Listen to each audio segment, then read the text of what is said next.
Alors maintenant, si on rentre un petit peu plus dans les problématiques, on va dire, qu'une personne hypersensible peut rencontrer, on sait bien que vu que tout est plus intense et que tout est plus stimulant pour nous, on est vite sujette au stress.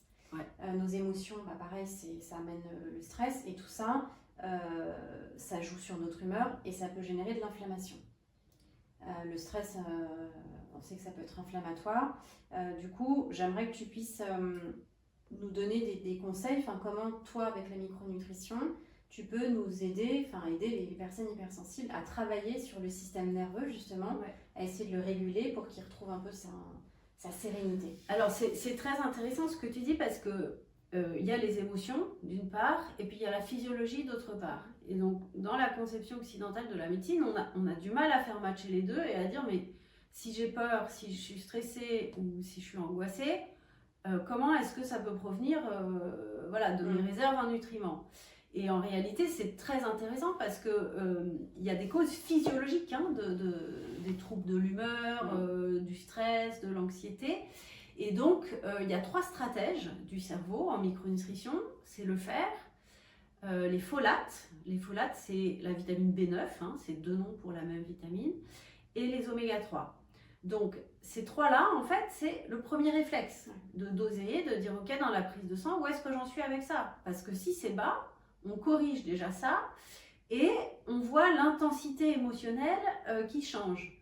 Donc moi, j'ai souvent pour habitude de dire, OK, il y a du stress, il y a de l'anxiété, nanana, dans telle situation, entre 0 et 10, à combien est-ce que vous la coteriez? Et donc quelqu'un qui me dirait, je suis à 8 sur 10, on corrige le fer, on corrige les oméga 3 quand ils sont déficitaires, et sur le même type de situation, 2 ou 3 mois plus tard, parce qu'il y a des cures qui peuvent être un petit peu longues, en tout cas sur plusieurs mois, on est passé sur une situation équivalente de 8 à 5, par exemple. Donc, bien sûr qu'on garde sa sensibilité et voilà, mais en tout cas, on arrive déjà à jouer sur l'intensité. Okay. Donc voilà, ces 3 stratèges, oméga 3, fer et folate. Ok. Sur cette partie stress, système nerveux, il y a aussi tout ça, forcément, ça peut avoir des conséquences sur le sommeil. Donc si on se focalise un petit peu sur le sommeil, il y en a qui peuvent être sujettes à des insomnies. Et ça c'est pareil, quand on est stressé, anxieux et qu'on est dans des périodes un petit peu difficiles et charnières, quels conseils tu peux donner aux personnes qui nous écoutent pour aller remédier? Alors on sait bien qu'il y a aussi des causes plus sous-jacentes et c'est ce que je travaille aussi en coaching, tout ce qui est blocage inconscient, les peurs, les croyances limitantes. Voilà, il y a plein de choses qui peuvent générer aussi du stress et ces troubles du sommeil, mais on peut commencer déjà à trouver des solutions auprès de toi pour venir un peu apaiser et ressortir un peu la tête de l'eau pour affronter la situation. Quel conseil tu pourrais donner pour gérer ce sommeil? Alors, c'est pas évident de donner une réponse comme ça parce qu'il y a des troubles du sommeil qui peuvent être très différents et avoir différentes causes et parfois plusieurs causes. Mais ce qu'on peut dire, par exemple, c'est quelqu'un qui aurait du mal à s'endormir, c'est qu'il y a souvent un petit peu d'anxiété, c'est le temps d'endormissement. Et puis, quelqu'un qui va se réveiller trop tôt, par exemple, le matin, ça va être plutôt une insomnie de stress. Donc déjà, si on arrive à faire un petit peu la part des choses, de dire quel type d'insomnie est-ce que je souffre. Ensuite, quand un sommeil n'est pas réparateur ou qu'il n'est pas complet, il peut y avoir des causes très très variées.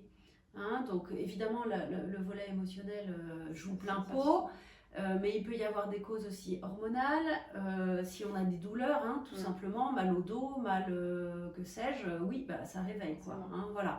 Voilà, donc en fait, moi j'ai envie de dire que si on a déjà exploré un petit peu les conseils de base, d'hygiène du sommeil, de dire on essaye de se détendre avant de se coucher, d'éteindre les écrans, ou voilà, on évite de boire du café trop tard dans l'après-midi ou en soirée si on y est sensible.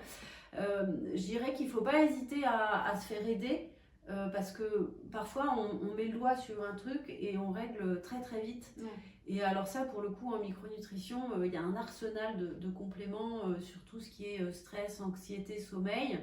Et donc parfois il y a un truc qui gêne depuis longtemps et très vite en fait on trouve une solution satisfaisante.